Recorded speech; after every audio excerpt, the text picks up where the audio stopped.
Всім вітання. Ви глядзіце чарговы тыдзень, чарговая прэзентацыя даследавання ад цэнтра новых ідэй. Сёння мы будзем гутарыць з вами пра беларускія гарады і беларускія рэгіёны. Мы падрыхтавалі рэйтынг беларускіх гарадоў 2026 году. Мы робім яго ўжо не першы раз. Мы яго рабілі з 2018 года, потым апошні рэйтынг у нас выходзіў у 2022 годзе.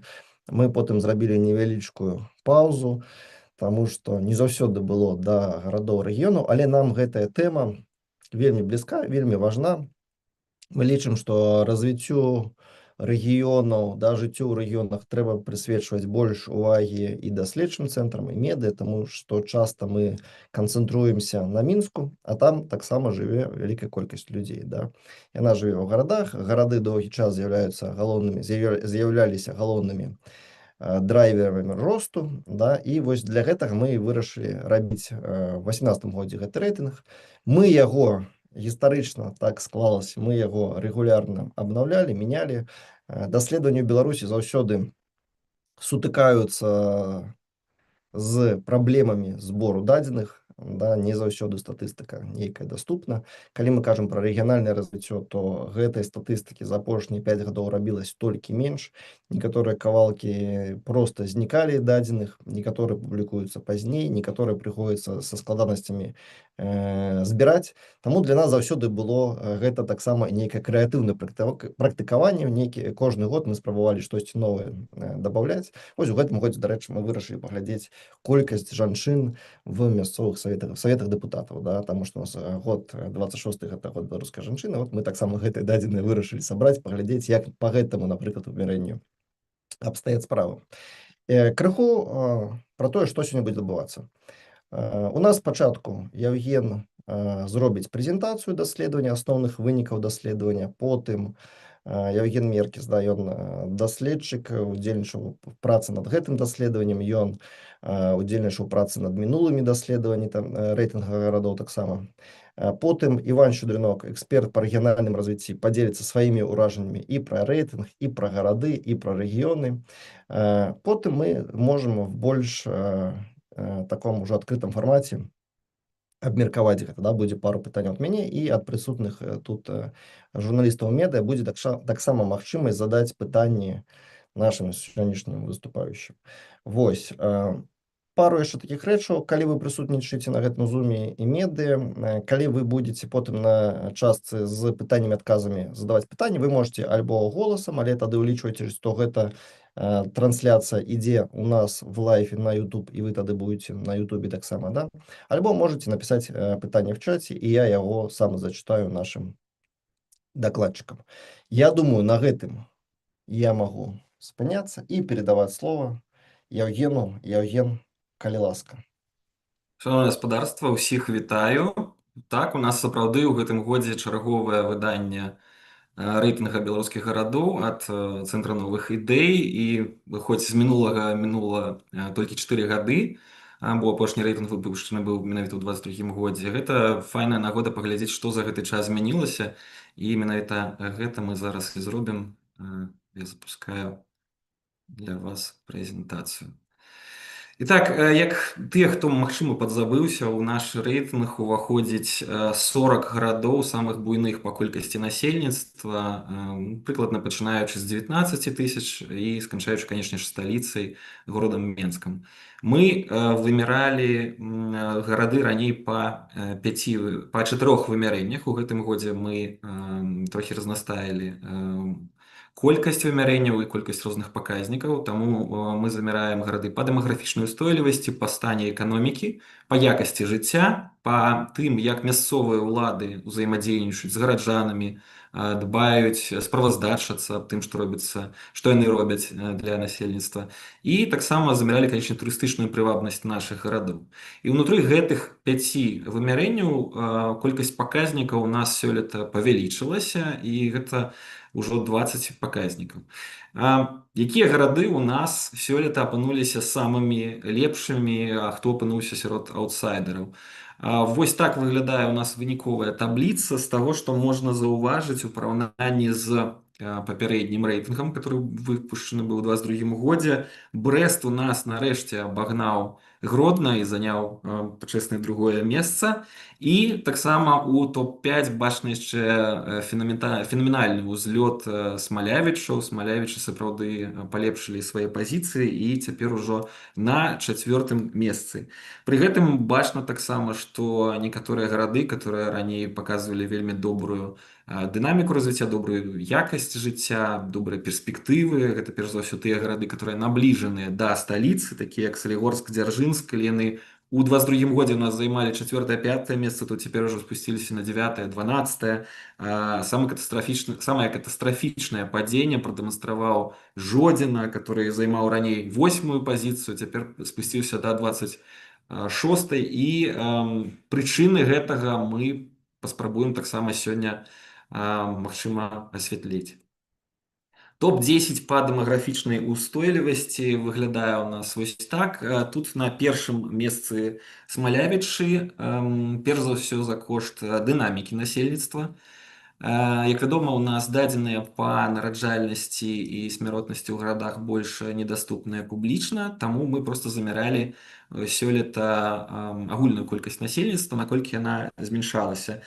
І у цэлым трэба прызнаць, што да, Смалявічы прадэманстравалі фенаменальны рост, больш чым 15%, горад прырос, вырас. Пазітыўная дынаміка адзначана таксама ў Гродна, Брэсце і Менску. І гэта адзіныя 4 гарады, у которых колькасць насельніцтва вырасла за апошнія 4 гады. Ва ўсіх астатніх беларускіх гарадах насельніцтва падае. То бок эта справа тычыцца не толькі маленькіх гарадоў, але нават абласных цэнтраў. Перш за ўсё на ўсходзе краіны. І самы вялікі мінус у нас прадэманстравалі горкі, которые за гэты час згубілі каля 5% свайго насельніцтва, і таксама Асіповіч, Крычаў, Ваўкавыск і Светлагорск. Таксама варта адзначыць, што дэмаграфічная ўстойлівасць, вось гэта вось наше вымярэнне, яно ўлічвала прадукцыйны ўзрост, то бок колькасць тых, хто ўжо больш не можа наўпрост уплываць на дынамічнае развіццё, ну тых, хто альбо яшчэ не можа працаваць, альбо ўжо сышоў на пенсію, і адпаведна не ўсе пенсіянеры у нас, як вядома, працуюць. І, канешне, чым больш у горадзе маладога насельніцтва, працаздольнага ўзросту, тым больш дынамічна ён часцей за ўсё развіваецца. Так вось, у нас у Беларусі азначаецца павелічэнне людзей у непрадукцыйным узросце. І тут такімі антылідарамі у нас выглядаюць Жодзіна, Смаргонь, Жлобін, Калінкавічы і Вацэвічы.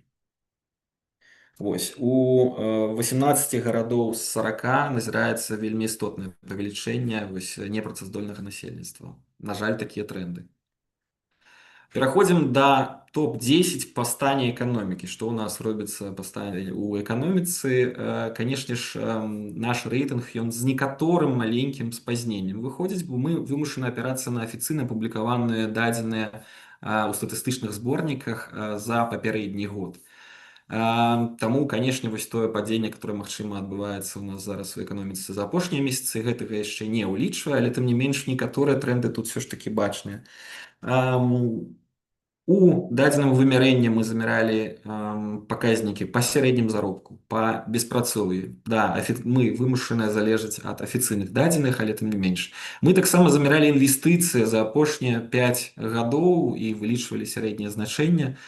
Мы таксама ў гэтым годзе ўвялі новы паказнік, новы крытэр, гэта колькасць мікраарганізацый, сярэдніх арганізацый. І таксама ўвялі такі паказнік, як забяспечанасць жыллём у квадратных метрах на чалавека. І вось у гэтым топ-10 у нас таксама Смалявічы на першым месцы. А наогул з такімі самымі паспяховымі гарадамі, напрыклад, па забяспечанасці жыллём у нас Асіповічы, Калінкавічы і Пружаны. Вось, адпаведна, у Асіповічах у вас будзе 42 прыкладна квадратных метры на чалавека, а ў тым жа самым, напрыклад, Гомелі толькі 23. Ну, вось такая статыстыка.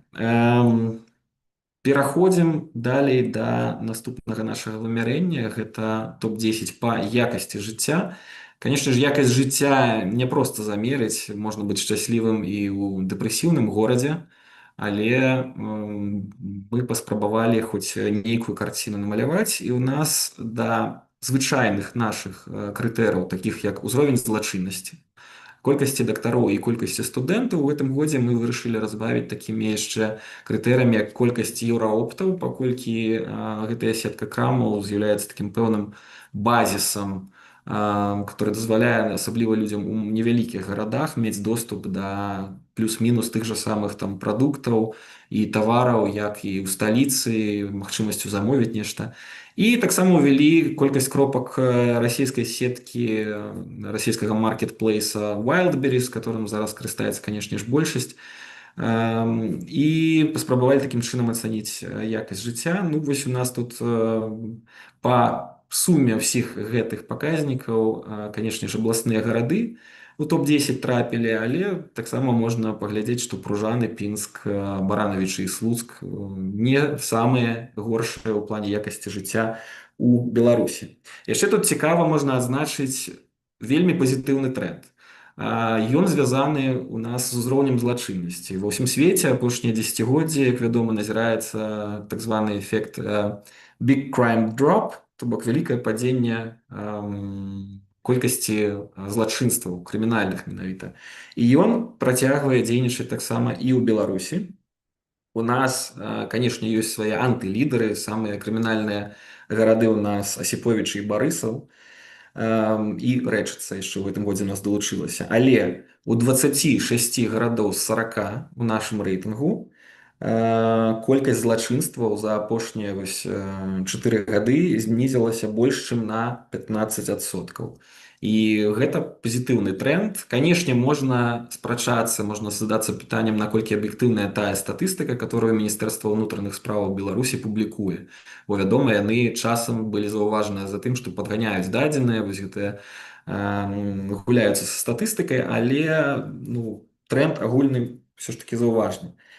Разам з тым ёсць і негатыўныя тэндэнцыі, напрыклад, колькасць дактароў, пра падзенне, которой шмат разоў ужо казалі разнастайныя эксперты, яна сапраўды заўважная нават па афіцыйнай публічнай статыстыцы ў Беларусі. Падзенне заўважнае, і яно адбываецца ў больш, чым палове гарадоў. Адзінае толькі, што ў нас у плане паляпшэння сітуацыі з дактарамі у абласных гарадах за апошнія 4 гады відавочна паспрабавалі нешта зрабіць, бо мы бачым па нашай статыстыцы, што ў абласных гарадах прырост паўсюль ёсць. Але, як я ўжо казаў, падзенне заўважнае ў больш, чым палове гарадоў. Па студэнтах таксама можна заўвагу адну зрабіць. У нас адбываецца так званая гора ў горках. Справа ў тым, што паводле статыстыкі ў горках на траціну за апошнія 4 гады упаў набор студэнтаў, то бок з 962 да 643. І, адпаведна, гэта ставіць пытанне, ці патрэбна нам гэта сельскагаспадарчая акадэмія, што там наогул адбываецца. Гэта вельмі сумная тэндэнцыя. Сумнай тэндэнцыяй з'яўляецца і тое, што шэраг навучальных установаў за апошнія гады былі альбо зачынены, ліквідаваны, альбо перасталі набіраць студэнтаў. Гэта і інстытут прадпрымальніцтва ў Менску, і БІП, і ПД. Гэта вельмі сумны тренд. Пераходзім да наступнага нашага крытэру. Гэта вымярэнне. Гэта топ-10 у нас па тым, як мясцовыя ўлады ўзаемадзейнічаюць і працуюць на сваіх жа гараджанаў. І тут у нас мы разнастаілі ў гэтым годзе трохі колькасць вымярэнняў. Мы, акрамя ўжо звыклых для нас такіх крытэраў, як звесткі аб рашэннях выканкамаў, наколькі рэгулярна гэта інфармацыя з'яўляецца ў публічным доступе, на сайтах саміх выканкамаў, перш за ўсё, наколькі яны справаздачацца, распавядаюць, што яны робяць. Таксама мы замяралі колькасць і якасць публікацыяў рашэнняў саветаў дэпутатаў, бо гэта ўсё ж такі у нас выбарны орган, хай сабе часам і намінальна. Таксама мы замяралі, як і раней, наяўнасць інфармацыі аб бюджэце і звестках аб яго выкананні. наколькі гэтая інфармацыя даступная. І ў гэтым годзе мы вырашылі разнастаіць гэта яшчэ і тым, што мы замерылі адсотак жанчын у саветах дэпутатаў. Бо, як вядома, у нас гэты год быў абвешчаны годам жанчыны, і мы вырашылі паглядзець на гэты паказнік. І тут, напрыклад, у нас выявілася вельмі стракатая карціна. У нас у некаторых гарадах, як у Наваградку, 63% дэпутатаў гэта жанчыны, а ў некаторых, як у Рагачове, толькі 18. То бок гэта, на наш погляд, паказвае, што адзінага падыходу да вось прадстаўніцтва жанчынаў у мясцовых саветах дэпутатаў, на жаль, у краіне няма. І мне больш і вось усе гэтыя абвесткі аб тым, што гэты год у нас год жанчыны, гэта хутчэй за ўсё больш дэкларатыўныя рэчы, звязаныя з ідэалогіяй дзяржавы. Таксама мы паспрабавалі, канешне ж, у 26-м годзе замерыць, што ў нас адбываецца ў соцсетках, наколькі мясцовая ўлада робіць нешта. Мы замералі перш за ўсё наяўнасць і рэгулярнасць публікацыі інфармацыі ў аккаунтах у Інстаграме і Тэлеграме, як найбольш папулярных. Але тут таксама вельмі разнастайная сітуацыя. У адных гарадах улады вельмі актыўныя, у іншых нават не маюць профіляў у некаторых з гэтых сацыяльных сетках. І некаторыя мелі гэтыя аккаунты, але не вядуць іх ужо некалькі гадоў. У той жа час у іншых гарадоў можа быць і Інстаграм-аккаунт, і Тэлеграм-аккаунт, і нават свой яшчэ TikTok-аккаунт. І асобная з'ява тут, канешне, гэта кіраўнік гомельскага гарвыканкама спадар Прывалаў. У яго, напрыклад, у Гомелі у вас будзе яшчэ ягоны асабісты тэлеграм-аккаунт. І гэта такая новая з'ява, мне здаецца, для улады, асабліва ў рэгіёнах. Вось спроба сябе яшчэ сваё імя, можна кажучы, прасунуць. Да? Не проста як пасаду, вось гэта аккаунт афіцыйны сённяшняга мэра, ну, так званага мэра, кіраўніка гарвыканкама, але яшчэ вот ён прасоўвае свой бренд. На аккаунт спадара Прывалова падпісаны 28 000 чалавек, што вельмі неблагі паказнік з нашай кропкі гледжання. І таксама вось апошняе вымярэнне у нас турызм, турыстычная прывабнасць. У гэтым годзе у нас, акрамя экспертнага рэйтынга славутасцяў і колькасці аб'ектаў грамадскага харчавання, мы яшчэ ўвялі такі паказнік, як запыты на пошукавых платформах. Мы, перш за ўсё, аналізавалі запыты на платформе Яндекс, которой карыстаецца большасць зараз замежных турыстаў, перш за ўсё з Расіі. І заміралі там колькасць запытаў па словах там, ну, горад плюс славутасці і горад плюс гатэль. Бо, зразумела, гэта такія найбольш рэлевантныя пошукавыя запыты. І вось па гэтай статыстыцы вось у нас так выглядае топ-10, акрамя абласных гарадоў. Там вось на першым месцы у нас апаноўваецца Полацк. Гэта звязана з тым, што статыстыка замірала колькасць запытаў у разліку на 1000 гараджанаў. Вось цяпер перейдзем да нашых агульных вынікаў. Мы вылучылі, як і раней, класіфікавалі гарады па нейкіх групах. Вось у нас самая першая група – гэта вітрына краіны. І гэта найбольш паспяховыя. Раней тут былі 3 гарады, но ў гэтым годзе мы вырашылі Смалявіч таксама туды далучыць, таму што яны сапраўды прадэманстравалі вельмі істотны рост. Вось. Гэта найлепшыя гарады краіны, у которые дакладна можна пераязджаць без страху за сваю будучыню, без апасенняў за тое, што якасць жыцця прасядзе, альбо не будзе нейкіх перспектыў, звязаных там з эканомікай, альбо нейкай якасцю жыцця. Другая група гарадоў – гэта у нас гарады з моцным рухавіком. Гэта тыя гарады, которые все ж таки яшчэ за кошт чагосьці дэманструюць пэўны рост. У выпадку абласных гарадоў, которые сюды у нас трапілі, гэта Віцебск, Магілёў, Гомель, у іх, канешне, гэта маштаб яшчэ працягвае на іх дзейнічаць. У такіх гарадоў, як Мазыры, Салігорск, канешне ж, прамысловасць. Дзяржынск яшчэ трымаецца за кошт сувязі з Мінскам, хаця вось гэтая блізасць да сталіцы ўжо не для ўсіх з'яўляецца пазітыўным фактарам. Ну, а Кобрын і Ліда тут у нас такія заходнія заможныя мястэчкі. Але у той жа самы час залежнасць ад аднаго фактару, канешне ж, робяць гэтыя гарады вельмі ўразлівымі ў доўгатэрміновай перспектыве. Трэцяя група гарадоў – гэта у нас такая беларуская стабільнасць. Гэта найбольшая група, у яе складзе 13 гарадоў. которые не дэманструюць асаблівых рэзкіх зрухаў ні ўверх, ні ўніз. Гэта вялікая колькасць заходніх мястэчак, Пружана, Пінска, Вацэвічы. І, канешне ж, сюды трапілі нават усходнія раённыя цэнтры, Калінкавіча, Рэчыца, Орша. У іх ёсць свае моцныя бакі, але пакуль што самая галоўная характарыстыка вось нявызначанасць. Усё можа змяніцца ў любы момант. Таму у гэтых гарадах трэба нешта рабіць. Чацвёртая у нас група гэта гарады страчанай дынамікі. Гэта гарады, которые як падбітыя лётчыкі у нас, на жаль, паказваюць нейкае падзенне. Гэта перш за ўсё Бабруйск, Новаполацк, Светлагорск. Вось гэта гарады вельмі шкада, яны страцілі свае прамысловыя нейкія перавагі, тое, што раней давала ім нейкі драйвер, было іх драйверам росту, развіцця. Маладзечна, Барысаў і Жодзіна сюды трапілі. Таму што гэтыя гарады больш не атрымліваюць аўтаматычнай нейкай выгады ад блізкасці да Мінска, што раней мы фіксавалі ў папярэдніх нашых рэйтынгах. І таксама бачна, што Жлобін і Слонім губляюць свае канкурэнтныя перавагі. Апошняя група у нас гэта група, которую мы назвалі заняпад. Раней мы называлі яе ўсходняя бездань, але ў гэтым годзе так не выйшла, таму што сюды трапілі таксама Вілейка і Асіповічы.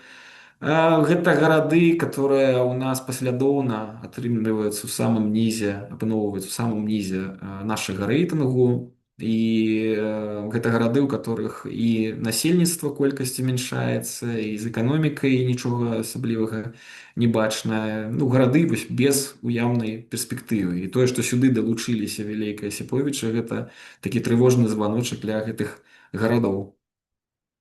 5 трендаў развіцця нашых гарадоў, гэта, которые мы вылучылі сёлета, гэта тое, што захад у нас мацнее, нават нягледзячы на усе санкцыі, на разрыў актыўных эканамічных, турыстычных там сувязяў, магчымасцяў гандлёвых з Еўрасаюзам, тым не менш гарады, которые знаходзяцца на захадзе, асабліва абласныя цэнтры, Гродны і Брэст, растуць і паказваюць больш-менш у параўнанні з іншымі пазітыўную дынаміку, а гарады на ўсходзе працягваюць слабець. Другім трендам з'яўляецца тое, што нашыя гарады, на жаль, пусцеюць. Як я ўжо азначаў, паводле нашых дадзеных, колькасць насельніцтва ў большасці гарадоў скарацілася. І калі скарачэнне гарадскога насельніцтва ў цэлым можна зафіксаваць і ў іншых, нават заходніх краінах, але ў іх адбываецца хаця б рост больш вялікіх гарадоў па памерах. То бок людзі з маленькіх гарадоў, з вёсак, з рэгіёнаў пераязджаюць у вялікія. А ў Беларусі гэты тренд вось таго, што гарады пусцеюць і змяншаюцца па колькасці, ён зафіксаваны нават у абласных гарадах. Я маю на ўвазе перш за ўсё Віцебск, Магілёў, Гомель, і гэта вельмі кепскі тренд, роўна як і тое, што у нас колькасць людзей непрадукцыйнага ўзросту расце. То бок нашыя гарады старэюць і губляюць сваю дынаміку. Трэцім трендам з'яўляецца тое, што у нас адбыўся пэўны раскол прамысловых гарадоў. Як мы бачылі, што некаторыя гарады яшчэ трымаюцца, кшталту Новаполацка, Мазыра, але некаторыя іншыя, Новаполацк той же самы, апусціліся вельмі нізка. І гэта вельмі сумны тренд, канешне, вялікая рызыка для развіцця гэтых гарадоў. Чацвёрты пункт вельмі незвычайны, бо мы, мне здаецца, лічылі, што гэта ўжо не зменіцца на бліжэйшыя дзесяцігоддзі. Блізкасць да Мінска, она больш не гарантуе росту. І самае вялікае падзенне, як я ўжо адзначаў, у нас адбылося ў Жодзіна, которое апусцілася адразу на 26 месца, і па большасці паказнікаў бачна, што гэта не статыстычная памылка. Ну і таксама 5-ты пункт, тое, што мясцовая ўлада ў нас нераўнамерна бачная і дзейнічае нераўнамерна, дэманструе тое, што, на жаль, няма адзінага падыходу да таго, як развіваць гарады, няма нейкіх адзіных стандартаў. І кожны горад спрабуе вырашаць тыя праблемы па-свойму. Гэта, канешне, вялізны мінус мясцовым уладам. І, адпаведна, бустары развіцця беларускіх гарадоў у нас трохі змяніліся з папярэдняга разу. Калі раней гэта была блізасць да ЕС, турызм і блізасць да сталіцы, то сёлета гэта хіба што па-ранейшаму блізасць да Еўрасаюзу, але таксама дыверсіфікацыя в эканоміцы, калі гарады незалежны ад аднаго віду вытворчасці, который можа патрапіць пад санкцыі, альбо можа праз неэфектыўнасць выйсці са строю. І трэцім пунктам у нас з'яўляецца таксама дэмаграфічная прыцягальнасць, калі ў горадзе хоць нейкія пазітыўныя адбываюцца дэмаграфічныя працэсы, калі колькасць насельніцтва расце і адпаведна якасць жыцця таксама на годным узроўні. Вялікі дзякуй, перадаю слова Антону. Да. Дзякуй, Яген. Вось так ты пачаў рэкамендаваць людзям пераязджаць з Смалявічы, переселяцца. Нечакана, да? Добра. Цяпер я бы хацеў папрасіць Івана падзяліцца ягонымі думкамі. Вось калі ты глядзеў на гэты рэйтынг, да, ты вывучаеш дынаміку в беларускіх рэгіёнах ужо не адно дзесяцігоддзе, не пабаюсь такіх словаў, да? Якія ў цябе думкі ўзнікалі, да? Што ты думаеш, адбываецца з гэтымі гарадамі? Мабыць, штосьці ты цікавае пабачыў для сябе, да? Мабыць, проста нейкім чынам парэфлексаваў. Ну, досыць цікава атрымалася у вас даследаванне і рэйтынг, і вельмі добра, што вы робіце гэта ўжо на працягу столькіх гадоў, і атрымліваюцца у вас абсалютна розныя вынікі гэтага даследавання. Ну, што вам сказаць? Даследаванне само вельмі добрае, і цікава глядзець на тую дынаміку, якая адбываецца з гарадамі і рэгіёнамі Беларусі зараз.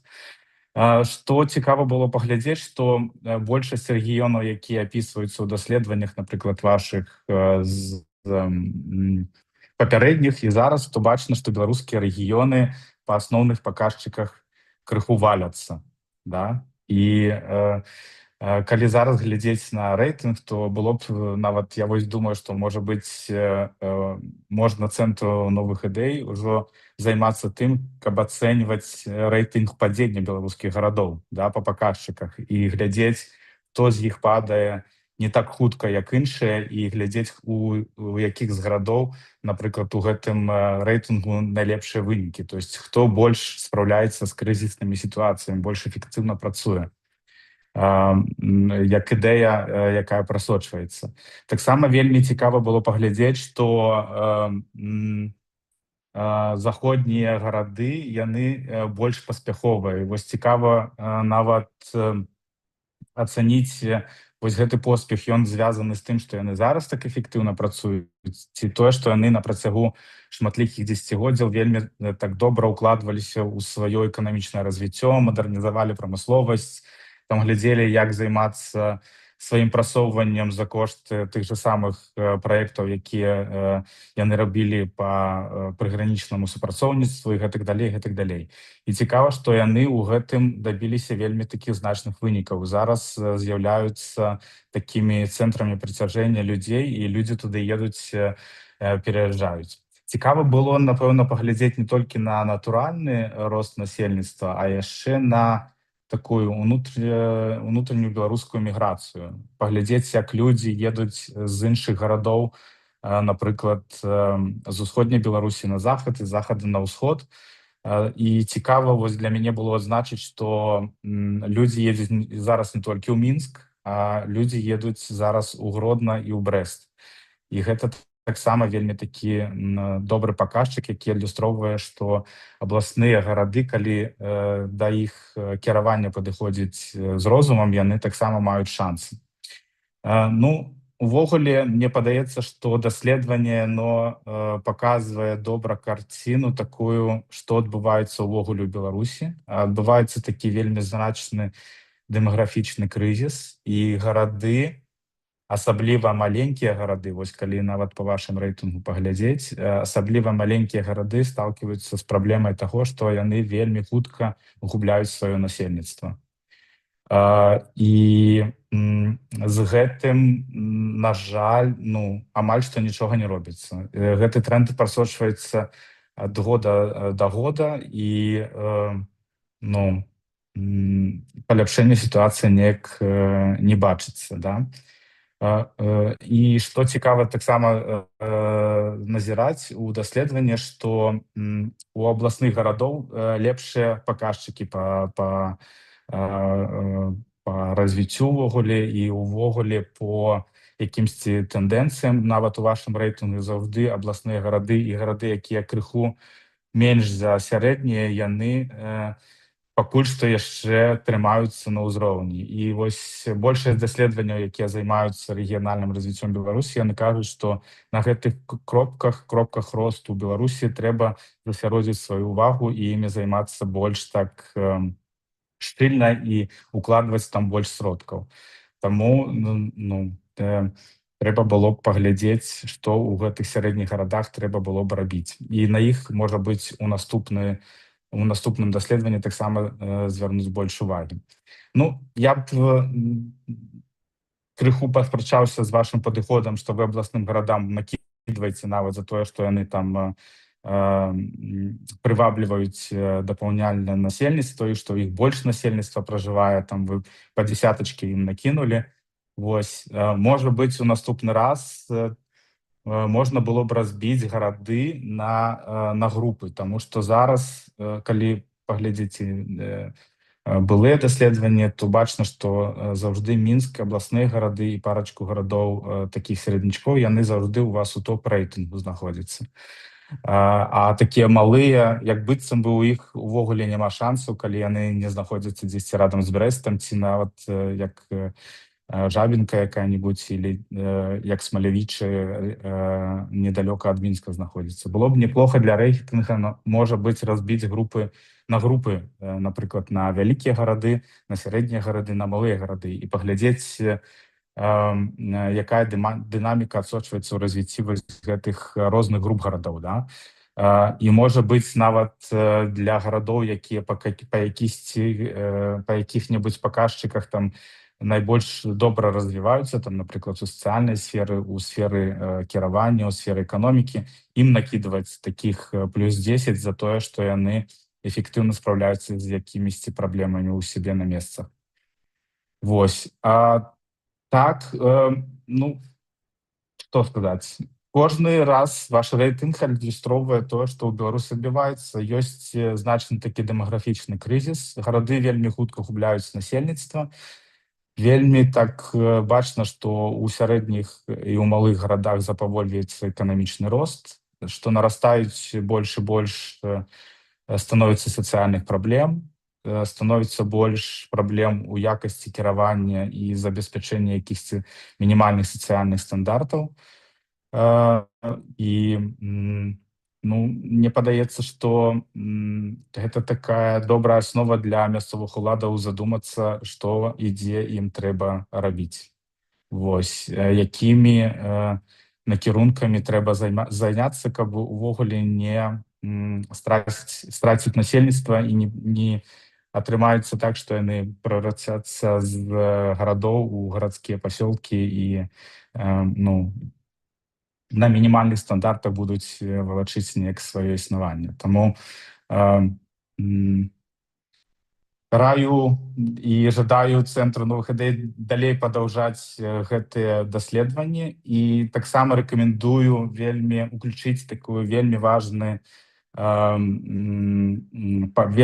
паказчыкі, якія датычацца экалагічнага развіцця, таму што экалогія гэта зараз такі вельмі значны і вельмі важны паказчык, які адлюстроўвае якраз такі таксама якасць жыцця у тым ці іншым горадзе. І людзі якраз такі больш звяртаюць увагу і больш так больш прыхільна ставяцца да гарадоў, дзе з экалогіяй усё добра. Таму паглядзець, можа быць, на паказчыкі экалогіі і яшчэ звярнуць увагу таксама на паказчыкі па транспартнай даступнасці таго ці іншага горада. Таму што зразумела, што каб людзі маглі працаваць у гарадах, каб людзі маглі перамяшчацца, то трэба глядзець таксама і на транспартныя паказчыкі, як яны да гэтых гарадоў дабіраюцца. Вось, такія асноўныя высновы у мяне і каментары. Дякую, Іван. Мабыць, таксама крыху парэфлексую. Да, ты трапна падмеціў і заўважыў пра сярэднія гарады. Вот мы недавно апублікавалі даследаванне пра моладзь. Там у нас выбарка не такая вялікая, каб упэўнена пра штосьці там сцвярджаць, але што цікавае, мы заўважылі сувязь паміж моладдзю, жаданнямі моладзі да міграцыі, да, з'язджаць, і памеры гарадоў. Казалось так, што ў сярэдніх гарадах найменш яны хочуць з'язджаць, да, і мы думаем, што мабыць у вялікіх гарадах, там в Мінску, умоўна кажучы, ты глядзіш і ўжо думаеш там пра нейкую іншую краіну паехаць, да, кудысьці вучыцца. В зусім маленькім горадзе ты разумееш, там проста няма працы, у цябе асабліва няма выбару, і ты таксама успрымаеш міграцыю як адну з опцый, да. А ў сярэдніх гарадах там не так і кепска, да, там не так супер, каб ты ўжо думаў пераязджаць там кудысьці там в Европу ці там в Россию, да, але там не так кепска, што зусім працы няма, да. І атрымаецца, што гэтыя гарады, дзе таксама насельніцтва можа быць, можа якраз таки адчуваць себя больш спакойна, менш думаць пра міграцыю, да. Пра накідванне балаў, да, гэта такая штука, якую мы дадалі ў гэтым годзе, але яна тычыцца не толькі абласнікоў. Мы зрабілі ад памеру насельніцтва, то бок гарады больш 50, гарады з насельніцтвам менш 50 тысяч мы нічога не дакідывалі, да. Там ад 50 мы там дакідвалі па 3 бала, па 6, і вот ужо абласнікам дакінулі па 10 балаў, да, каб вось нейкім чынам адлюстраваць перавагі жыцця ў вялікім горадзе, да. Вось. Але мы заўсёды спрабуем нейкім чынам паляпшаць метадалогію кожны год, таму што кожны год яна ў нас мяняецца, а мяняецца яна ў нас кожны год, таму што масіў дадзеных, з якімі ў нас атрымліваецца працаваць, таксама мяняецца, да. І, на жаль, гэта вялікая праблема, якую мы нават абмяркоўвалі ў гэтым годзе перад тым, як распачыналі даследаванне, ці будзе ў нас дастатковых дадзеных, каб сабраць нейкі з гэтага рэйтынга, да, таму што, на жаль, адкрытасць, празрыстасць дадзеных ідзе толькі ўніз, і нават калі там нейкі момант нават дзяржаўныя інстытуты пачалі рабіць рэйтынг развіцця тэрытарыяльных адзінак, да, там ён выходзіў, падаецца, ў 21 годзе, у іх была такая інавацыя, яны таксама яго перасталі рабіць, таму што, гледзіш, па ўсім у іх таксама ўжо як бы ёсць праблемы з дадзенымі, да. Калі мы нейкія маглі тады і на іх глядзець, як яны гэта ацэньваюць, то ўжо нават і такой дзяржаўны рэферэнс нейкі, ён таксама знік. Тым часам, пакуль я казаў, насыпались нам пытанні в чат. Евген, Іван, таксама падключайся. Калі будзе што дадаць, я іх пачынаю чытаць. Першае у меня пытанне ад Алесі. Пытанне ад Белсату. Ці разглядалі яшчэ нейкія паказнікі, па якіх ёсць звесткі? Чаму толькі 20 паказнікаў? Ці можа неяк замераць, напрыклад, стан экалогіі? Ці не пасунула б гэта экалогія Салігорск з топу? І ці можна замяряць іншае, як той стан здароўя насельніцтва, узровень адукацыі, колькасць экстрэмістаў на душу насельніцтва і гэтак далей? Евген, калі ласка. Так, вельмі файнае пытанне, дзякуй вялізнай Алесі за яго. Пачну адказваць. Канешне, можна ацэньваць гарады па сотні паказнікаў. Самая галоўная патрэба для такіх даследаванняў гэта наяўнасць інфармацыі. Вось тут у нас самая вялізная праблема, таму што беларуская дзяржава, давайте скажем так, яна сама сабе не цікавая. Яна вельмі шмат такой статыстыкі не збірае альбо па ідэалагічных прычынах, альбо таму, што з ёй ніхто як бы не працуе, но не бачыць у гэтым патрэбы. І гэта вялізны мінус. І другі тренд гэта тое, што нават та інфармацыя, которая раней была доступная, часам перастае збірацца, да, як у нас было з той же самай статыстыкай па нараджальнасці і смяротнасці ў гарадах, которую пасля ковіда адмянілі, ну і так назад не вярнулі, бо, канешне, напэўна, будуць тады не самыя прыемныя лічбы. Такі важны паказнік для замярэння якасці жыцця ў горадзе, як экалогія, мы сёлета, як і ў папярэднія разы, разглядалі зноў жа, мы хацелі яго ўвесці, мы нават эксперыментавалі, працавалі з некаторай інфармацыяй, которая доступная на сайце Белгідрамета, у іх там ёсць справаздачы па кварталах. На жаль, яны напісаныя вельмі хаатычныя. На жаль, там вельмі шмат інфармацыі вельмі кропкавай. Ну, кшталту там за першы квартал назіраецца нейкае там адзін раз пікавае значэнне перавышэння забруджанасці паветра ў нейкім там Менску, Рагачове і так далей. А далей у вас няма адэкватнай інфармацыі, што было ў іншых гарадах у гэты момант.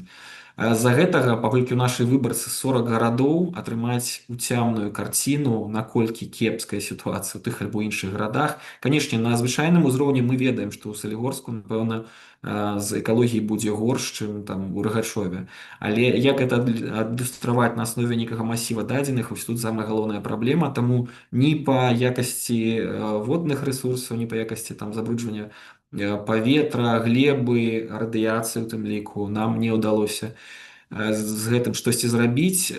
Канешне, раней калі бы ў Беларусі так моцна не разбурылі трэці сектар, дзейнасць недзяржаўных арганізацый, установаў, і ім не давялося таксама з'ехаць за мяжу, бо з-за мяжы ацэньваць тое, што адбываецца ў Беларусі вельмі няпроста, то можна было б экалогію ацаніць дзякуючы староннім нейкім сервісам, той же самый сервис AirMQ, который Беларусь спрабавалі запусціць, раздавалі гэтыя датчыкі для валанцёраў у гарадах, хаця б каб якасць паветра заміраць. Вось, на жаль, гэтая дзейнасць, напрыклад, зараз таксама трохі застопарылася, таму мы шукаем з кожным разам нейкія новыя спосабы гэта ўсё замерыць, але пакуль што не знайшлі масіва дадзеных.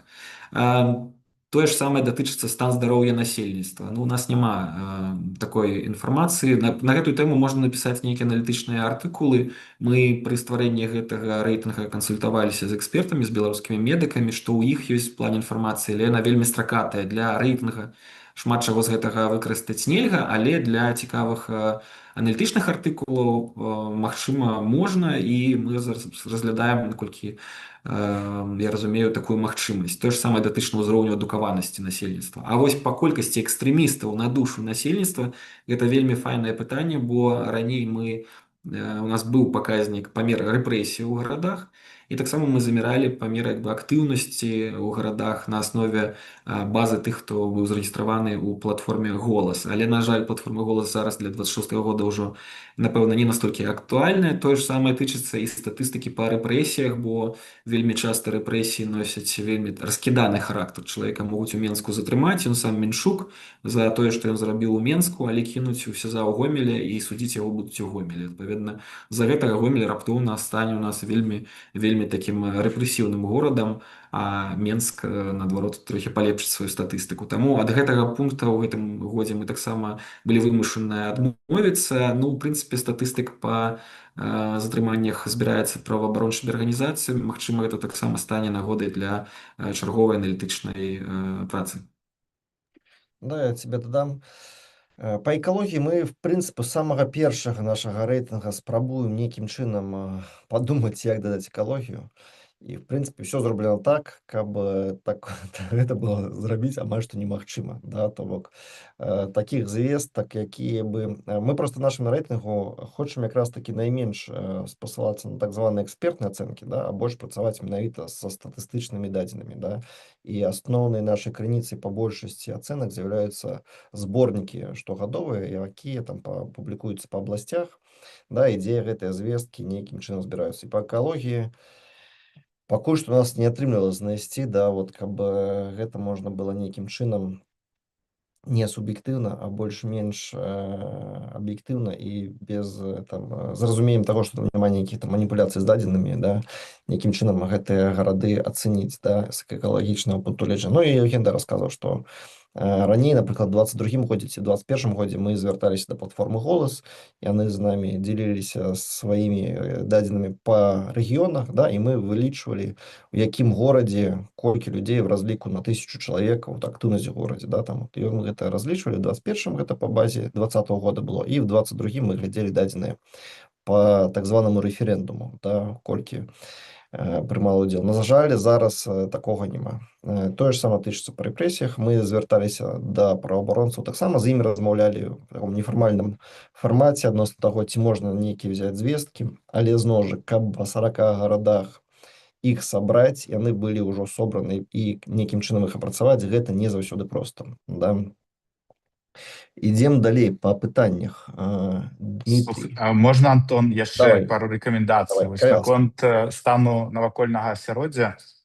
Паглядзіце, калі ласка. Мне падаецца, што вось гэты праект OpenAQ па стане, напрыклад, паветра, ён працуе. І дастаткова так актыўна. І яшчэ ёсць парачку такіх інструментаў міжнародных, дзе можна паглядзець, напрыклад, стан паветра, ці паглядзець крыніцы забруджвання паветра, ці паглядзець колькасць, напрыклад, зялёных тэрыторый на тэрыторыі якогасьці горада. Там, напрыклад, гляньце Google Environmental Insight Explorer ці дадзеныя спадарожніка Копернікус. Там ёсць такія дадзеныя, у тым ліку і па беларускіх гарадах. Можа быць, у наступным рэйтынгу хаця б такія паказчыкі, як стан паветра, напрыклад, можна было б уключыць. Ну, і гэтыя дадзеныя недаступныя. Да, дзякую, абавязкова паглядзім. Мне ўжо пішуць в тэлеграме таксама за рознымі парадамі. Гэта вельмі добра, што падказваеце, таму што, як я казаў, мы спрабуем кожны раз штосьці дадаваць, каб яно якраз такі як мага лепш апісвала рэальнасць гарадоў, да, таму што рэальнасць гарадоў складаная, не так проста і апісаць нават 20 паказнікамі, да, тое, што нам і кажуць. Окей, добра. Наступнае пытанне ад Дмітрія. Не могли бы вы подробнее рассказать о проблемах с медиками? В каких городах критичнее всего ситуация, а в каких получше? Как на местах пытаются решить проблемы? Какие в этом успехи, неудачи? Евген, что ты думаешь про медиков? Что ты расскажешь нам про медиков пытание? Пра медыкаў мы трохі не ведаем. Трохі это, канешне, такое смешнае слова. І што зараз канкрэтна ў канкрэтных гарадах, у пэўных установах адбываецца, зноў жа, зрабіць гэта за мяжы трошкі няпроста. І праводзіць такія даследаванні было б не менш цяжка, як бы, не менш цяжка нават, калі б мы ў Беларусі знаходзіліся. Як гэта ацаніць? Таму мы кансультуемся, да, з экспертамі ў плане таго, што адбываецца ў медыцыне ў Беларусі, але часта інфармацыя як бы адсутнічае, што там адбываецца, як спрабуюць это вырашыць. Пэўна, нават у міністэрстве аховы здароўя не заўжды пра гэта ведаюць. Што датычна той інфармацыі, которую мы змаглі прааналізаваць, то гэта тое, што я ўжо распавядаў, у 22 гарадах з 40, которые ёсць у нашым рэйтынгу, за 4 гады адбылося падзенне колькасці медыкаў. І, канешне, гэта не значыць, што у пэўных медыцынскіх установах просто не будзе ніводнага доктара. Не, гэта на практыцы, калі вы працягваеце жыць альбо вашы сваякі у беларускіх гарадах, будзе значыць, што з кожным годам просто чэргі будуць расці, альбо пэўныя спецыялісты будуць выпадаць, і вам давядзецца просто тады з маленькага горада ўсё часцей ездзіць на нейкія даследаванні, калі яны будуць патрэбныя у больш буйныя гарады. Таму это вот тое, што ў нас ёсць з таго, што мы ведаем па медыцыне. Наступнае пытанне. Да, я могу, напэўна, крыху дапамогчы з наступным, потому что таксама прымаў удзел у распрацоўкі рэйтынга. Вы отмечали скачок в рейтинге города-спутника Минска-Смолевич. А какая ситуация с другими городами-спутниками столицы? Да, ну вот, мабыць, пару слов скажу про Смолевич. Там добра все. З прыростам насельніцтва. Трэба разумець, што статыстыку па натуральнаму прыросту ўжо не публікуюць, таму мы вырашылі проста паглядзець, як агулам змянілася насельніцтва ў параўнанні з 22 годам. Да, і гарадоў, дзе насельніцтва прырасло, літаральна некалькі, і прырост у насельніцтве ў Смолевич просто выдатны. Да. Плюс да таго, у Смолевич гэта насельніцтва маладое, гэта самы малады горад. Гэта горад, дзе лепш за ўсё расце насельніцтва. Гэта горад, дзе вельмі высокія адзнакі ў нас па эканоміцы, да, там высокія і заробкі, да, і колькасць арганізацый, там мікраарганізацый вялікая, да, і вельмі добра ўсё з інвестыцыямі, да. Вось гэта как бы эканоміка і дэмаграфія, яно в прынцыпе тое, што вынесла Смолевічы ўверх. Зноў жа, у гэтым рэйтынгу, в гэтым годзе мы рабілі такім чынам, што розныя паказнікі маюць розную вагу. В першую чаргу найбольшую вагу маюць эканоміка і якасць жыцця, а мясцовыя ўлады і турызм маюць якраз такі меншую вагу в агульнай сумарнай адзнакі, да, каб таксама прыярытызаваць тыя рэчы, якія нам падаюцца больш важнее. Да. Вось што ты, мабыць, Евген, можаш дадаць пра іншыя гарады-спадарожнікі? Ну, я в целом могу просто вернуться трохи до статистики, калі ў 22 годзе у нас той же самый Дзяржынск займаў 5-е место, то сёлета на 12-м, маладзечна, у нас там 24-го на 31-е опусцілася. Вот самае вялікае падзенне Жодзіна прадэманстраваў з 8 на 26. Магчыма, гэта звязана з тым, што ў Жодзіна не ўсё добра ў эканоміцы, і мясцовая моладзь, маючы паблізу Менск, просто перабіраецца туды, адпаведна, і горад старэе, і ў эканоміцы досыць кепскія паказнікі адбываюцца. Таму вось гэты фактор перастае дзейнічаць. Да, пытанне, з чым вы связываеце сітуацыю? Ну, трэба, можна, Давай, Антосіся, трэба яшчэ паглядзець таксама на статыстыку па насельніцтву, таму што нават у Мінску насельніцтва падае. Таму, ну, калі паглядзець на такі паказчык, як дэмаграфія, нават у Мінску гэты паказчык пайшоў на мінус. А ў Смолевічах набудавалі вельмі шмат новага жылля, таннага. Плюс Таму 15% да. смалявічых насельніцтва, да, там з 20 выросла до 23 у параўнанні з 22 годам, да, а Мінск сапраўды там как бы он Ну і жорстка. трэба паглядзець у Смалевіча закон чаго. Закон таго, што там нарадзілася столькі людзей, ці закон таго, што з іншых рэгіёнаў Беларусі ў Смалевіча проста пераехалі новыя жыхары. Працуючы ў Мінску, жывуць у Смалявічах. Таму, ну, можа такая сітуацыя быць, што са Смалявічамі такое ж самае здарыцца, як зараз з Дзяржынскам і з іншымі гарадамі, спутнікамі, спадарожнікамі Мінска праз парачку гадоў, калі там не так хутка будзе будавацца такое таннае жытло. Да, ну вот то, что я казал, да, самая великая проблема, что перестали публиковать по нараджальности, да, статистику, лічуючи тым, что эта статистика с каждым годом робится все больше сумная и кепская, и как бы спадзел на то, что ее в некий момент пачнут зноў публиковать, не так шмат. Добра. Питание третье от Дмитрия с 8. С чем связывать ситуацию с тем, что близость Минска больше не гарантирует рост? Да, мабыць, тезисно. Евген, Иван. Складана адназначна сказаць, з чым гэта звязана, але частка гэтых гарадоў выязджала за кошт сваіх прамысловых прадпрыемстваў, которые пасля 20-го, асабліва 22-го года не заўжды паказваюць вельмі добрыя паказнікі, і адпаведна гарады пачынаюць ўсё менш эканамічных магчымасцяў даваць сваім гараджанам. Таму тут, напэўна, эканоміка, вось тое, што раней з'яўлялася фактарам росту, блізасць да Мінска, да цэнтра, дзе можна вельмі кампактна гэта ўсё перапакаваць, перапрадаць, яна больш не грае, як бы не атрымліваецца. С чем вы связываете то, что разрыв между западными и восточными городами продолжает расти?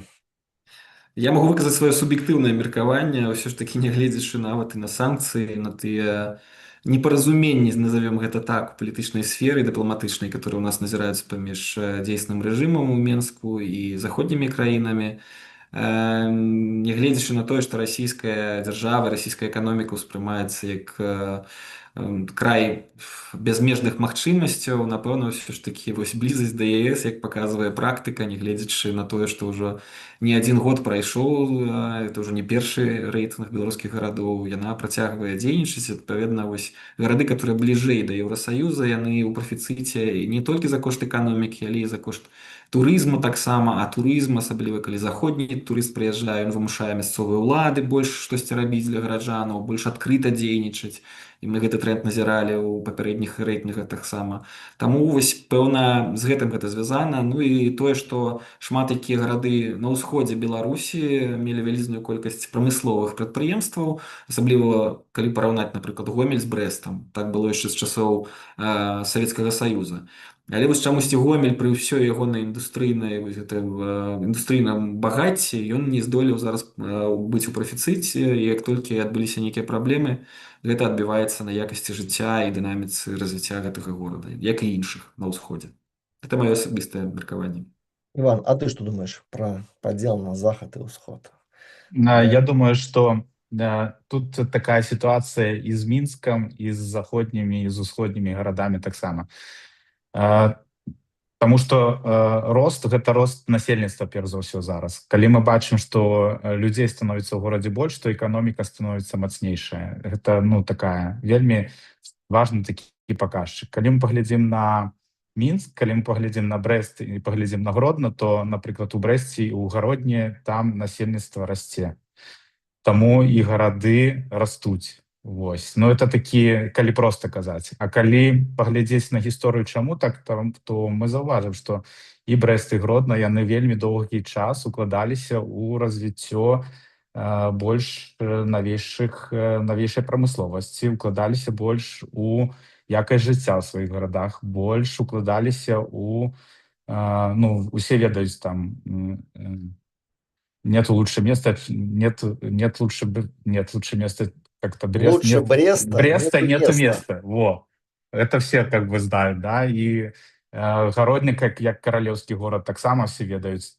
Таму гарады вельмі працяглы час укладаліся ў свае, ну, у сваю просто просто у свой імідж, і людзі да іх ўжо больш увагі звярталі, і людзі ехалі туды. Нават калі мы глядзелі, вы як-то казалі, што у папярэдніх рэйтынгах вы казалі, што вельмі шмат спецыялістаў, IT-інжынераў, яны ехалі, напрыклад, у Брэст і ў Гродно працаваць, і там з'яўлялася вельмі шмат айцішных кампаній. Таму гэта таксама паказчык таго, што у горадзе добра было з прасоўваннем горада як такога добрага горада для пражывання. Таму гэта вынік таго, што гарады вельмі шмат год працавалі над тым, каб рабіць якасць жыцця ў сябе добрым і становіцца больш прывабнымі. Яны вось зараз як быццам бы збіраюць ураджай. Дякую. Питание номер 5 з 8 от Дмитра. Один из выводов авторов рейтинга: города пустеют и стареют, а молодежь уезжает из деревень. Об этом говорилось и ранее. Сейчас наблюдается усиление этих проблем или нет? Так, гэты тренд назіраўся і раней. Тут я магу прыгадаць падкаст «Глыбінны народ», который я вёў для Цэнтра новых ідэй раней, і мы яшчэ з Іванам Шчадранком у 21 годзе ў выпуску «Вёска памрэ, але, мабыць, так і трэба». Такі гучны загаловак, вось якраз такі разглядалі агульны тренд для ўсяго свету, тое, што працягваецца урбанізацыя, людзі пераязджаюць з маленькіх населеных пунктаў і нават з маленькіх гарадоў у больш вялікія, але тое, што ў нас зараз можна праканстатаваць у 26 годзе для беларускіх гарадоў, гэта тое, што адбываецца не проста працэс, калі людзі пераязджаюць, напрыклад, у абласны цэнтр нейкі, але тое, што абласныя цэнтры часам губляюць насельніцтва. Зноў жа, гарады на ўсходзе, Гомель, Віцебскі, Магілёў не паказалі прыроста. Гэта ў нас толькі Гародня і Брэст адзначыліся ў гэтым плане. І вось гэта ўжо сумны тренд. Адпаведна, у гэтым плане мы ідзем у разрэз нават з некаторымі гарадамі у той же самай Літве, Польшчы, дзе ўсё ж такі буйныя гарады працягваюць расці. Вось, так што вось гэты тренд, і таксама тренд на тое, што гарады старэюць, а вось гэта ў нас ужо зараз відавочна, гэта паказвае вельмі глыбінныя праблемы нашых гарадоў. Дякую. Почему Новополоцк оказался в топ-10 аутсайдеров? Причина в пострадавшей промышленности или в чем-то еще, например, экологии? Мы спрабавалі прааналізаваць, з чым гэта звязана. Наша версія звязана з тым, што сапраўды Новополоцк досыць моцна пацярпеў ад санкцыяў, которые былі накладзеныя на Беларусь. Таму што па большасці эканамічных паказнікаў менавіта Новополоцкі прасеў. А з экалогіяй гэта ўсё ж такі не звязана, бо, як мы ўжо адзначылі сёння, мы яе не замяралі. Добро. Почему в топ-10 городов по состоянию экономики нет областных центров, кроме, собственно, столицы? С чем это связываете? Гэта звязана з маштабамі горада, я б сказаў, з тым проста, што ў маленькім горадзе, умоўна кажучы, на статыстыцы будзе вельмі добра адразу бачна. Пабудавалі дзесьці там новы вялікі завод. Яго па інфармацыі, па статыстычных дадзеных будзе адразу бачна, колькі грошай прыйшло ў гэты рэгіён, у гэты горад там за апошні год, за апошнюю пяцігодку. А калі адзін новы завод пабудаваць у Менску, альбо ў Гомелі, альбо ў Магілёве, гэта не будзе так моцна выбівацца. Таму абласныя гарады нават у папярэдніх нашых рэйтынгах яны не былі ніколі ў топе па тых жа самых інвестыцыях. Так што, напэўна, вось у гэтым трэба шукаць адказ на гэтае пытанне. Да, мабуть, Ген отпочить на это питание. Полоцк оказался самым привлекательным городом в плане туризма. Он обогнал в том числе Минск, Брест, Гродно. С чем это связано? Мы, когда оценивали туризм, глядели у тым ліку по экспертному рейтингу ад стваральніка. Такі раней быў проект Глобус Тутбай. Ён існаваў давным-давно, і там эксперты в сфере культуры, гістарычнай спадчыны якраз таки ацэньвалі гарады па колькасці аб'ектаў гістарычных і па важнасці гэтых аб'ектаў. Там былі давалі кожнаму рознаму аб'екту там розныя адзнакі ў залежнасці, наколькі яна там гістарычна важна. Гэта хіба што у нас адзіная рэч, дзе мы абапіраемся на экспертна, так сказать, меркаванне, і праз гэта мы ацэньвалі менавіта экспертны рэйтынг, да, плюс глядзелі яшчэ па запытах і па аб'ектах грамадскага харчавання, да. Полацк вельмі шмат шукаюць турысты, ну, хутчэй за ўсё, з Расіі. Там у яго больш за ўсё, да, ў разліку на насельніцтва запытаў, да.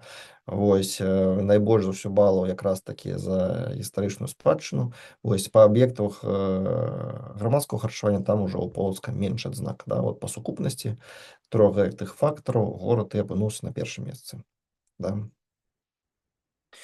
Паглядзім, і у нас ёсць яшчэ адно пытанне ад Алеся з Белсата.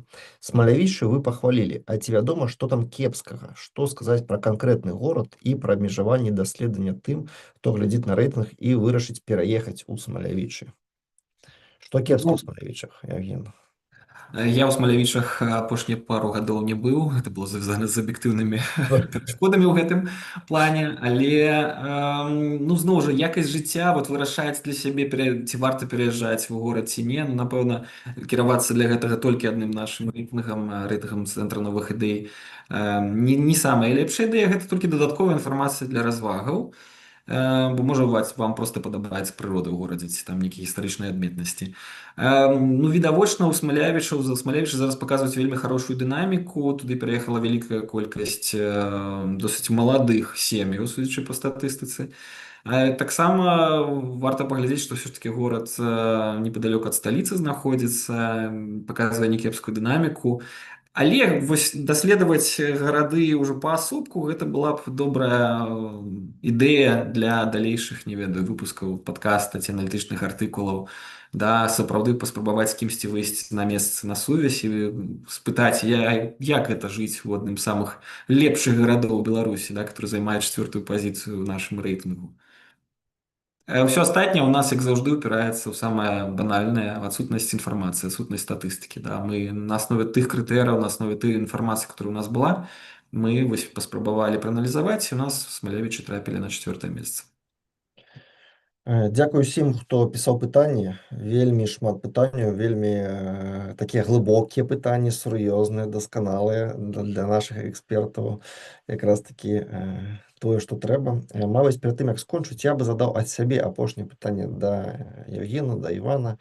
Рэйтынг паказвае ўсё-такі, што у нас было, да, мінулае. А от калі паспрабаваць зазірнуць у будучыню, крыху, так скажем, паспекулировать. Да? Калі мы запускалі гэты рэйтынг, у нас задача наша была якраз таки пазітыўная. Да? Мы хацелі якраз таки падсвечваць нейкія пазітыўныя дынамікі, якія адбываюцца в беларускіх рэгіёнах. Да? Паглядзець на беларускія рэгіёны з такой невялічкай лупай, да? Каб паспрабаваць разабрацца, а што там ёсць таксама і добрага.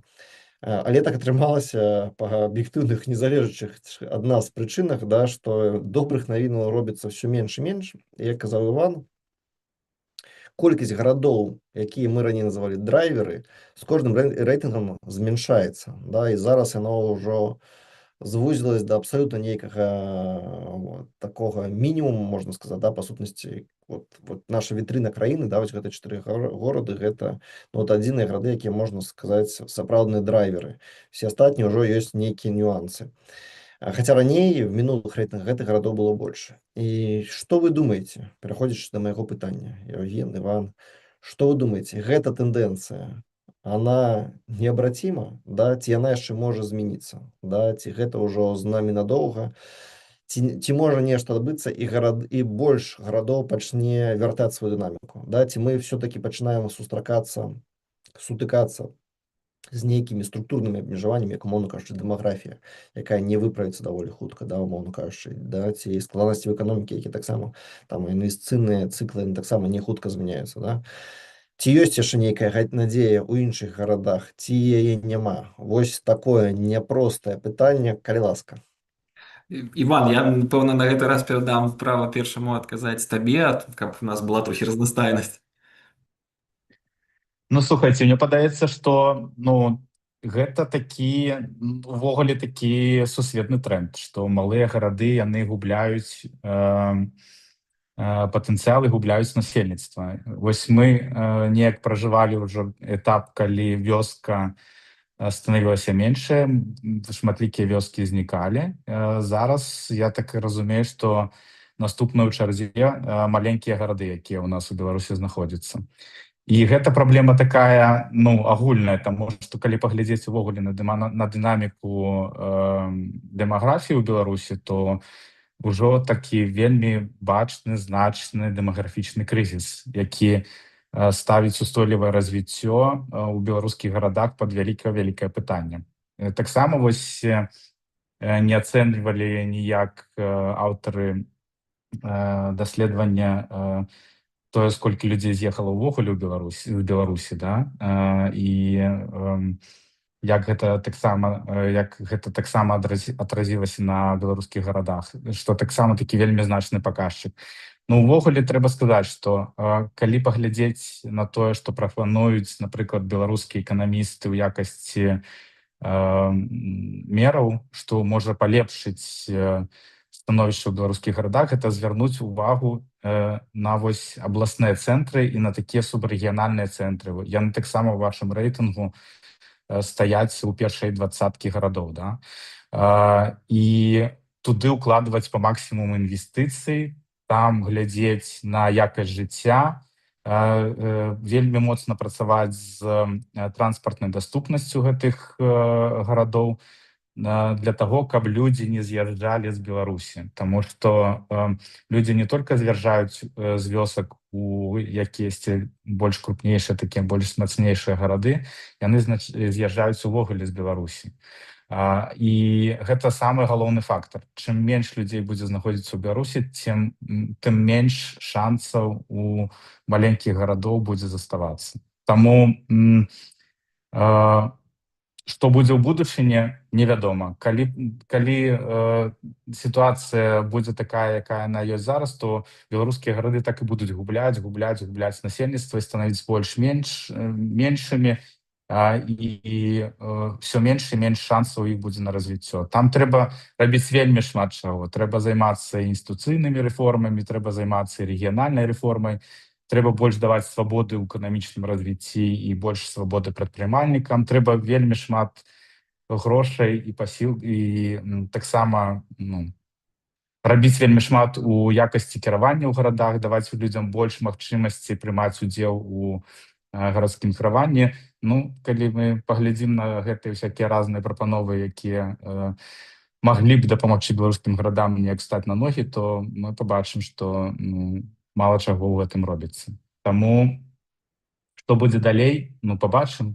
Калі пачнуцца рэформы, то шансы, можа быць, і ёсць. Калі рэформы будуць тармазіцца, то мы так і будзем губляць людзей, і гэта, так, можа стацца, што ў некаторых гарадоў увогуле шанса і не з'явіцца. Дзякую за такую рэфарматарскую прамову, да, Яўген. Сябе я пачну, напэўна, свой адказ з вядомай такой цытаты, аб тым, што мы думалі, што гэта дно, а потым знізу пагрукалі, таму што, на жаль, з кожным годам мы думаем, што вось гэта ўжо максімальна такая кепская сітуацыя для развіцця як краіны, так і гарадоў, которые аналізуюцца ў дадзеным рэйтынгу Цэнтра новых ідэй. Але увесь час умешваюцца нейкія новыя фактары, і тут ужо думаеш, господи, да хоць бы ўжо вайны той не было, то зараз яшчэ нешта ўмешаецца. Я цалкам згодны з тымі вывадамі і прагнозамі, которые Іван адзначыў, і, канешне, тут трэба задумацца і уладам у Менску, што ім рабіць з рэгіёнамі, і Іван раней таксама агучваў гэтую ідэю, што трэба адмовіцца ад падтрымкі ўсіх на роўных памерах, трэба вылучаць тых, хто можа яшчэ быць плюс-мінус драйверам там нейкага рэгіянальнага ўзросту, бо захаваць усіх, выратаваць усіх проста не атрымаецца. Канешне, рэформы, вот это самае ключавое слово. Трэба рэфармаваць усё. І тыя праблемы, з которых мы дзесяцігоддзямі, дзейсны рэжым у Беларусі смяяўся, гэта і кліматычныя змены, которые зараз накрываюць усё часцей сваімі там пікавымі праблемамі беларускія гарады. Гэта і праблемы там звязаныя з адтокам людзей. Да? Мы дзесяцігоддзямі смяяліся, што вось краіны Балтыкі, там паглядзіце, колькі з Літвы людзей з'ехала. А як цяпер спыніць адток кадраў з Беларусі? У нас не проста там дактары з'язджаюць і дактароў немагчыма зараз знайсці. Элементарна нават кіроўцаў аўтобусаў у рэгіёнах пазнікалі, бо яны, здаецца, простыя беларускія мужыкі, ну калі яны выбіраюць, дзе працаваць у Мазыры альбо ў Варшаве, Беластоку, то ну, выбар відавочны. Адпаведна, трэба вось сапраўды рэфармаваць усё, каб Беларусі нашыя гарады захоўвалі хоць нейкія перспектывы для развіцця і былі месцамі для жыцця. Дзякую, Евген. Дзякую за такія натхняльныя, можна нават сказаць, фінальныя прамовы. Мне падаецца, у нас атрымалася цікавая дыскусія, шмат паспелі закрануць розных вымярэнняў. Дзякую усім, хто далучыўся да нашай прэзентацыі, трансляцыі, глядзеў нас в Ютубе, медыа. Дзякую, што далучыліся, што былі актыўна, задавалі шмат пытанняў. Цікавіцеся таксама гэтай тэмай. Мы хацелі бы, каб больш увагі, як я ўжо казаў, пачатку звярталася якраз такі, тым ліку і на рэгіёны, на рэгіянальную тэматыку. Не толькі все канцэнтравалася нейкімі падзеямі ў Мінску альбо за мяжой беларускай дыяспоры. На гэтым будзем з вами развітвацца. Заставайцеся з намі. Хутка ў нас будуць наступныя прэзентацыі наступных даследаванняў і будзем на сувязі. Всім добрага дня. Да пабачэння. Да пабачэння.